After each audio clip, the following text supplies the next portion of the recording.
All right, we had some tech issues last time, so hopefully, now Nate can come on and request, and we can get started.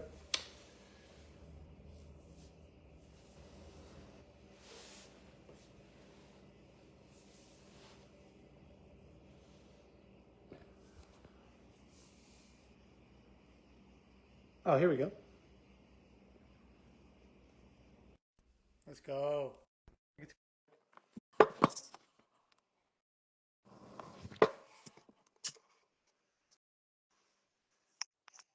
Nice. There we go. All right, here we go. Hell yeah. What's up, man? How you doing? I'm good. How about you, sir? Good. I would think you're doing pretty good. You know? It's been a very eventful week to Yeah. say the least. Yeah. I mean, just to recap for the viewers at home, I mean, you came in second place for the RPI and PBA Rookie of the Year, so not a bad week. Not at all. Not at all. And I think it's worth mentioning. Correct me if I'm wrong on these numbers. 6 games into the RPI qualifying, you were 78th out of 95, and then you finished second in the tournament. So is that right? That is correct. So, gee, I mean, I guess just what's going through your mind. I mean, after those, well, we'll start with the RPI. Take us through that. Well, after the 6 games, I'll be honest, I wasn't really thinking much about bowling. I had a paper due that night, so I had to scramble back to the hotel room, go get a paper, and in the back of my head, I was thinking, what's the different game plan? What can we do a little bit different that I saw in practice? That worked halfway well, and then basically I saw everyone really scoring with the black ball or the red ball. So I'm like, all right, let's give the black hammer a chance. And ultimately, it just stuck for 3 games, made it work. And then you had to migrate left because it started to become a hook spot and everything. So I went from the black ball after the first 3 games to my vaporize and just stuck with those 2 balls basically the whole tournament as well as my Brunswick mesmerize. Good ball. Great Oh, ball. And, oh, sorry, go on. no, I didn't say anything. Okay. Yeah, well, no, I think that, I did ask your father, like, what line you were playing after the first squad. He's like, yeah, he was just tightening up his angles, playing up the gutter. And I feel like that's your A game, isn't it? It is definitely playing up the boards more, the 3, 2 different kind of number boards were more my A game. Mm. But honestly, I've started to get more and more comfortable game more left. So I feel like any part of the lane is starting to become more my A game no matter what. Yeah, market for pro right there. And yeah, I guess the second thing this week was DA Rookie of the Year. So, like, let's hear, first of all, how did you hear that it happened? Uh, I was in the middle of actually finance class, and I got a call from Tom Clark's PBA commissioner, and it's funny because I'm sitting next to his son Rory because we have class together. So he's like, "You should probably go answer that call." And I'm like, "All right." So I go out in the hallway, step out. I got the fortunate call from Tom Clark saying, "Hey, congrats on PBA Rookie of the Year and all that fun stuff." Took me about a few minutes to get back to it. Come back to Rory giving me a fist bump, and then we go back to class. So Yeah, it was pretty cool to have that little moment. it's kind of surreal, man, honestly. And, like, what do you make of that? I mean, like, that's a big deal, dude. And that's so much hard work paying off. Like what are you thinking about that? It's a dream come true. I see all these kids that are now looking more and more up to me. It's pretty cool to be one of the kids' idols, and honestly, just people, everyone that has been through this bowling journey with me from the youth all the way up to where I am now. It's pretty cool to see that all of them are congratulating me. All these texts, all these comments. I do remember most of these people, so it's pretty cool to see all these people reach out, especially ones I don't see often anymore. But yeah, No kidding. Because you're way out in Wisconsin. I mean, how you like it out there? I love it. I love the Midwest, so I mean, the goal is to stay there. I got one more semester left doing it all online while bowling on tour. And then after, it's going to be back home for a little bit. So who knows where life's going to take me. Hopefully, I'll still be pro bowling. But yeah.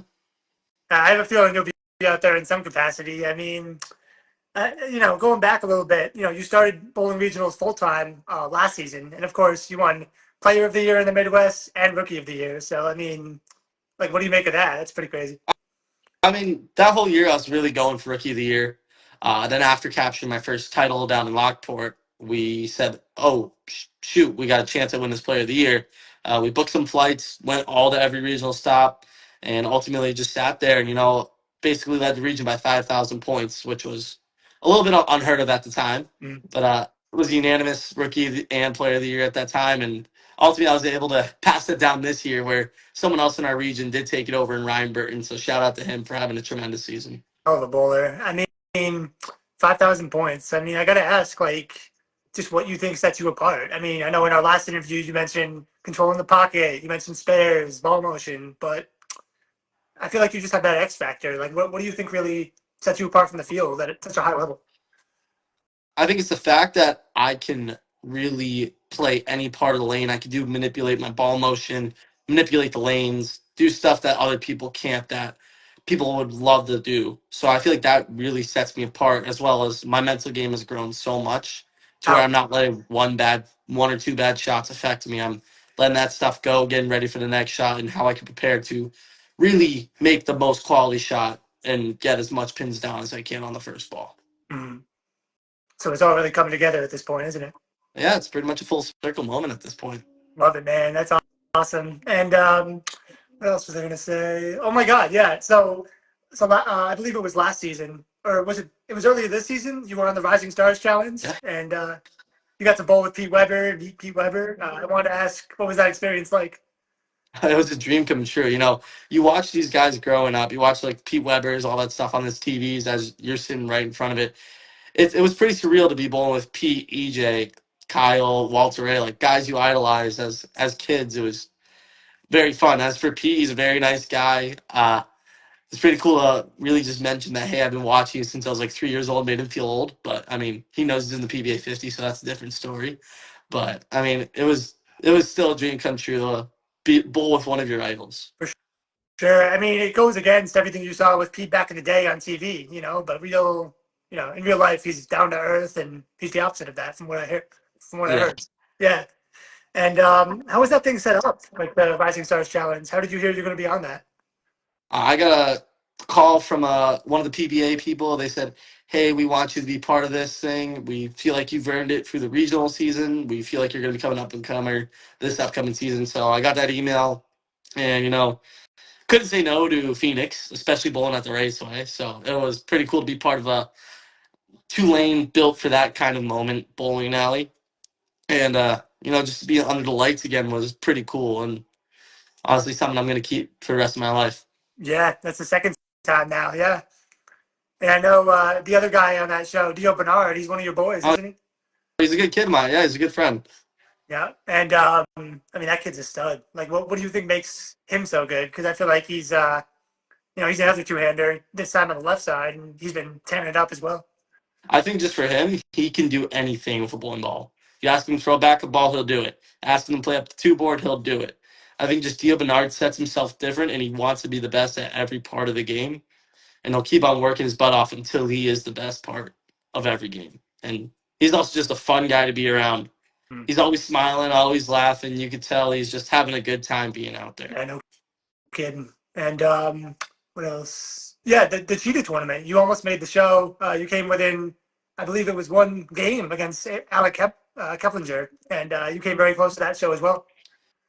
Yeah, I mean, unfortunately, he had the front 10 on me.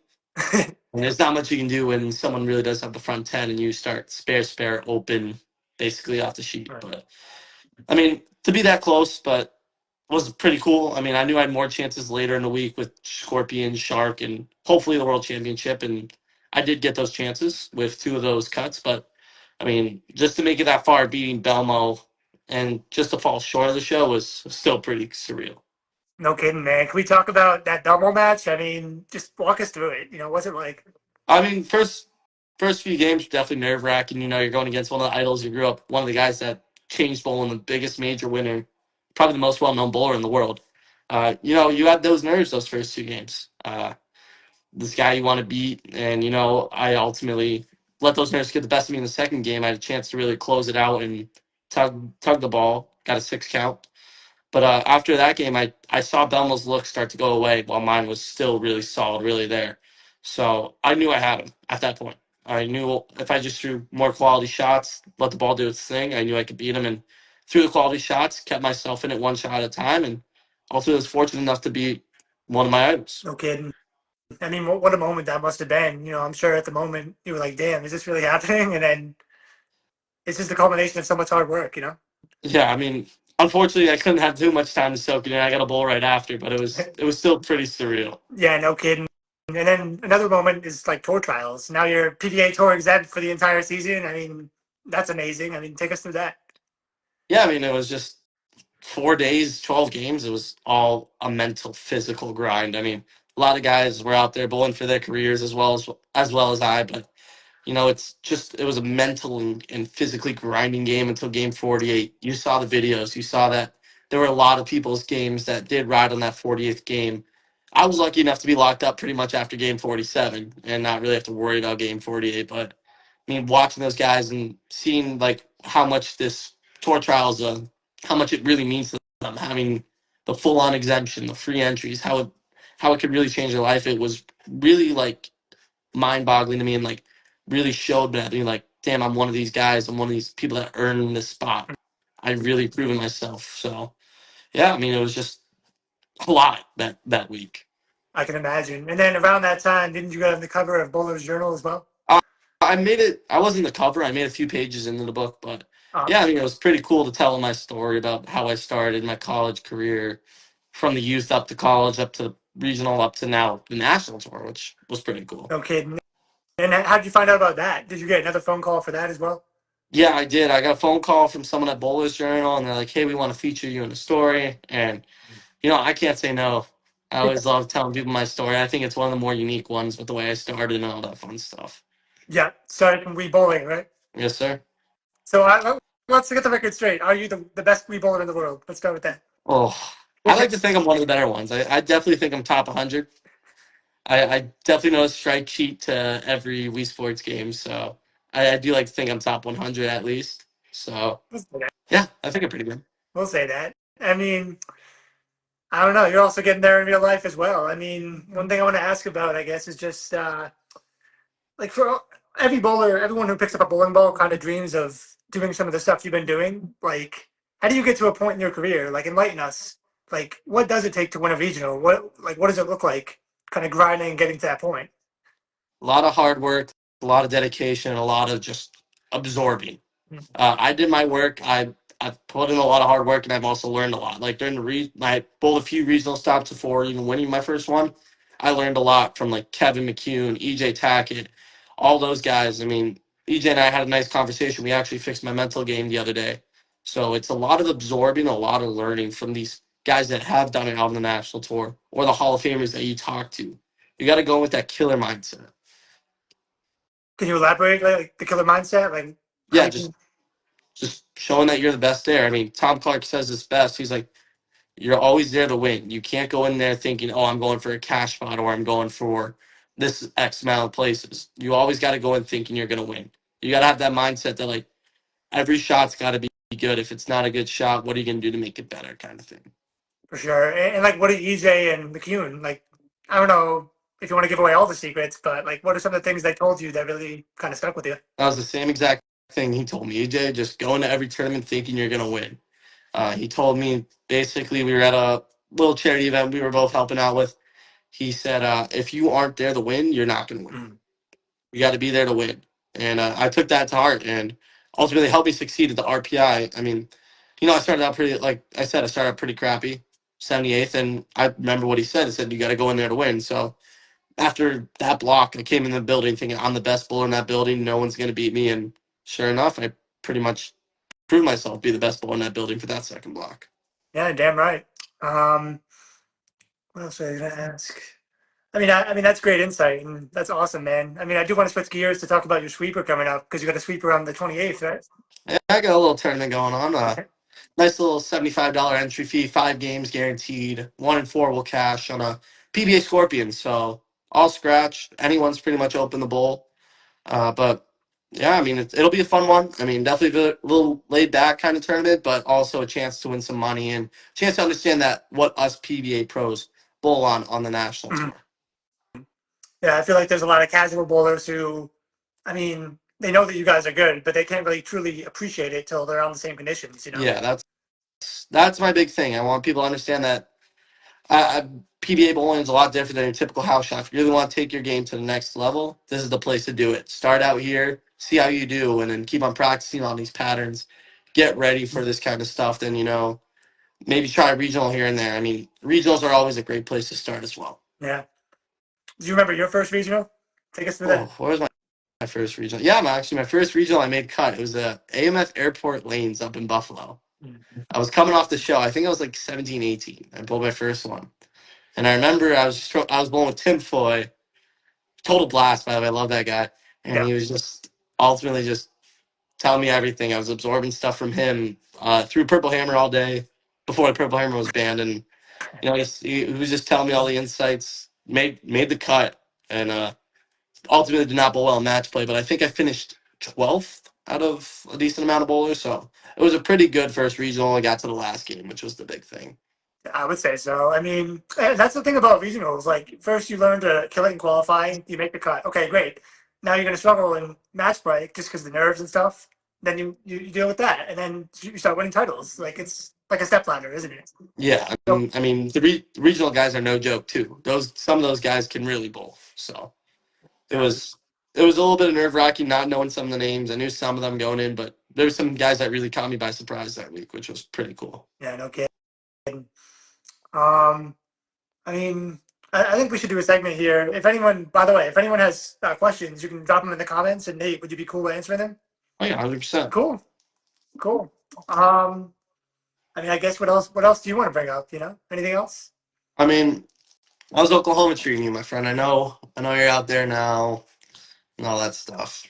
Appreciate you, man. I mean, it's a little different than New England, that's for sure. I mean, I'm sure going to Wisconsin, same thing for you. Granted, you have PBA tour, but there's really nothing like NEBA anywhere else in the country. It's such a close family, and I feel like when you move away, you don't really have anything like that. So it's definitely different. I mean, there's good bowlers everywhere you go, though. I mean, as you know, up in Yeah, Wisconsin, over here in Oklahoma, like I bowled with Eric Jones, like crossed with Dio Bernard in my first regional, and he wiped the floor with all of us. And it's been cool seeing a different bowling community. yeah, it's totally different no matter where you go. But I will expand on NEBA saying that everyone treats it like the New England PBA. I think that's probably the best way to explain it. I know we don't get a lot of East stops up there, but if you do win NEBA, like a NEBA title, a NEBA Player of the Year, NEBA award, I basically treat that kind of like the PBA regional. So all those guys that have New England Bowler Association titles, I basically credit them as like a PBA champion as well. I mean, you go guys like Sean Buxton, up and comer, he already has a NEBA title. He's got to start getting on some regionals. Andrew Hall has a few NEBA titles. He's now a national exempt pro. You got a few PBA titles in that, like Mike Lichstein, John Van Hees. I believe Bill Webb has one. I mean, it's basically like I keep on saying the New England PBA. It's tough. It's really tough, but it's super fun to be part of, and I'm just happy to get back to the sport. Yeah, no kidding. And Stephen Major one time, he said something that stuck with me. Like, you look at the top 10 guys at NEBA and the top 10 guys at the regionals, it's like the same guys. I mean, maybe the bottom, like the ceiling is lower at NEBA, but the top guys are just as good as at the regionals, and that says something.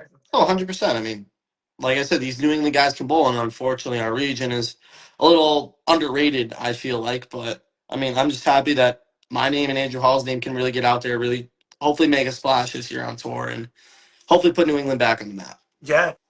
And even guys like Peter Fox, I mean, especially starting as late as he did, I mean, it's impressive. He's right there with you guys. He's getting up there as well. Oh, Peter Fox is a Yeah, great bowler. You can't basically hide whatever he's done. He's insane as well. I know.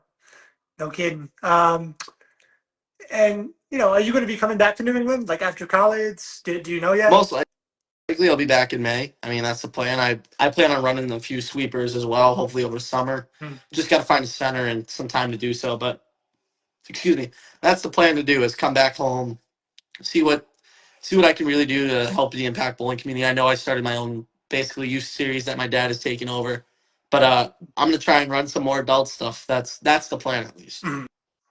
Like more scratch stuff on patterns, kind of like this Yeah. sweeper. Yes. Good deal. Yeah. I got to come back for some of that, man. That sounds awesome. Yeah, it'll be fun. I mean, I just love giving back to the sport as much as it's given me. Yeah, no kidding. I mean, I think I covered all my questions. Are there any questions here? Somebody mentioned DJBT. Oh, Kevin Bernier. Good deal. It's a good tournament series. I'll tell you that much. Whoever took over, I know my dad, Melissa Robitaille, and Amy Goodspeed have done a really good job. And unfortunately, all the kids are now grown up or out or not bowling the youth stuff. We're all in college, so it's kind of a little nice to see that they're still working on their stuff and helping out my dad, especially when I was gone. But I'm just happy that they're still able to give back to the community and still able to give this quality tournament that really youth deserve. Yeah, and you want to talk about two studs. You just mentioned Melissa Robitaille and the Goodspeeds. I mean, Justin is killing it, and Andrew is a stud, dude. Like both those kids, to see where they've gone to is Yeah, crazy. it's two of my best friends. I can say that much. I know Andrew, Junior Team USA, Justin Goodspeed's killing it at Robert Morris University. So it's pretty cool to see those guys absolutely do what they do best outside of just New England and proving it to really the nation that they're here to bowl. No kidding. And as you know, as Justin would know, I was talking to Colby Hagamoser about this a little while back. Like college bowling, it takes you from like a boy to a man. You know what I'm saying? Like you learn about spares, you learn lane play on like really tough patterns. And that helps a lot. I will say the one year I did bowl college, I did learn a lot. I mean, I always suggest to bowlers that are interested in college to do 1 year of college bowling. You learn a lot. One thing I really am grateful for college bowling is I learned how to get left, which is something I never really learned as a youth bowler. But I'm really grateful that I had the opportunity, even if it was the 1 year at Whitewater where I didn't really learn much or didn't really gel well with the team. But I did learn a lot, and I'm really appreciative that I got that opportunity to expand my game to more than just a guy who likes to play up the gutter, but now a guy who likes to play left and even loft the gutter. No kidding. And yeah, I mean, on tour, you have to get left, and like the moves are fast from what I understand, and the moves are large. Like 4 or 5 boards with their feet for one move, right? 100%. Yeah. It's big moves in such a short time. hmm So so yeah, it's crucial, and that definitely got you to a PBA level. I'd have to say, Yeah, you or got. contributed to it. I understood it quick, so I mean, I was just happy to be there and ultimately understand the moves when I could. Mhm. Absolutely, man. Absolutely. We got anything else? Let's see much else. I mean, I just want to thank you for taking the time, man. Like, we're all proud of you in this region, and I know you have buddies all across the country, and we're all proud to see you getting toward the top of this sport, and we'll keep. Oh, shit. No, you just gotta keep grinding, man, and just keep doing what you know how to do, and you're gonna go far, and you're already getting there. So we're all very proud of you. Appreciate that. Appreciate everyone who's been supporting me through this journey. It means a lot. Mm. So I'll be hoping for more next tour seasons coming out. Hopefully, I'm fingers crossed is a show. That's the fingers crossed, but ultimately, main goal is still stay exempt no matter what. No kidding. So that's a plus. And then that exemption is just for this season, or does it carry over for multiple seasons? Just for this season.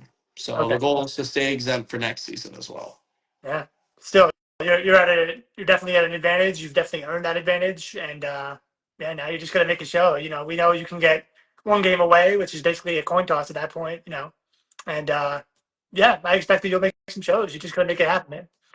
Will do. Knock on wood. So yeah, Nate Purches, everyone. Appreciate you joining us, and yeah, I'll post this on the page so everyone can see it. Anything you want to say before we sign off? I got nothing. I got nothing either, but yeah, again, Nate Purches, your PBA Rookie of the Year, and yeah, I'll be expecting big things, bro. Appreciate you. Thanks, man. You have a All good right, night. you as well.